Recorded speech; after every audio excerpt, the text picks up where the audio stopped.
গুজৰাট আহি পোৱা আজি আমাৰ 4 দিনেই হ'ল আৰু আমি আহিছোঁ কিয় কোৱাই নাছিলোঁ। আহিছিলোঁ সৎসং প্ৰগ্ৰেম এটা এটেণ্ড কৰিবলৈ।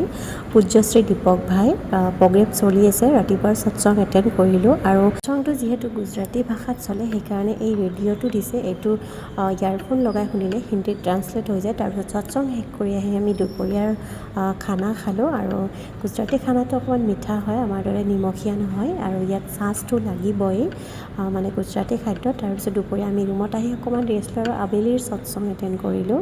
এই আবেলিৰ সৎসং, তাৰপিছত সৎসং শেষ কৰি উঠি সকলোৱে আহি ৰাতিৰ আহাৰটো ল'লোঁ। আৰু ৰাতিৰ আহাৰত এইখিনি আছিলে। তাৰপিছত আহি আমি ৰুমত আহিলোঁ। ৰুমত আহি ৰুমৰ ওচৰতে এনেকুৱা সৰু সৰু পাৰ্ক আছে, আৰু ভাবিলোঁ অকণমান খোজক। আৰু তাৰপিছত এনেকুৱা এইবিলাক এৰিয়া আমি আগৰবাৰ আহোঁতে বনোৱা নাছিল, এইবাৰ কিন্তু বনাইছে আৰু ফিল্ডৰ দৰে। আৰু আমি খোজো কাঢ়িলোঁ, ল'ৰাই অকণমান খেলিলেও।